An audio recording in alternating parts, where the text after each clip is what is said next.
ഷേനായി രാവിലെ കയറിയതാണല്ലോ ഇതിനകത്ത്. ഇത്ര മൂന്നാവാൻ പോന്ന്, ഇതൊരിക്കൊന്നും ആയില്ലേ? ഷിഫിയെ, ഇന്ന് നാടൻ ചോറും കറികളൊന്നും അല്ല ഉണ്ടാക്കിയത്, ഞാൻ ബിരിയാണിയാണ് കേട്ടോ. അതെനിക്ക് മനസ്സിലായി. ഇന്നലെ ചിക്കൻ മേടിച്ചെന്നപ്പോഴേ എനിക്കറിയായിരുന്നു ചിക്കൻ കറിയാണ് ഞാൻ വിചാരിച്ചത്.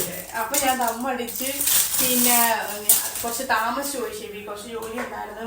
അപ്പം ബിരിയാണി ആയതുകൊണ്ട് കുറച്ച് താമസിച്ചു പോട്ടെ. എളുപ്പമുള്ള ജോലിയാണ്, പക്ഷെ ഞാൻ ഭയങ്കര സ്ലോ ആയിരുന്നു.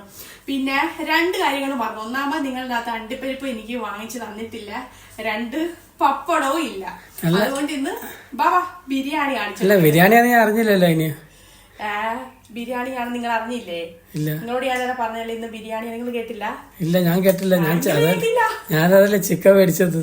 നോക്ക് ബിരിയാണി, ബിരിയാണി നോക്ക്, അണ്ടിപ്പരിപ്പില്ല ഇതില്. ഇപ്പൊ ഞാൻ തന്നെ ചോറിടാൻ പോവാണ്. പിന്നെ ഇന്ന് സലാഡ്, പിന്നെ നാരങ്ങ അച്ചാറുണ്ട്. അപ്പൊ ഞാന് ചോറിട്ടെ.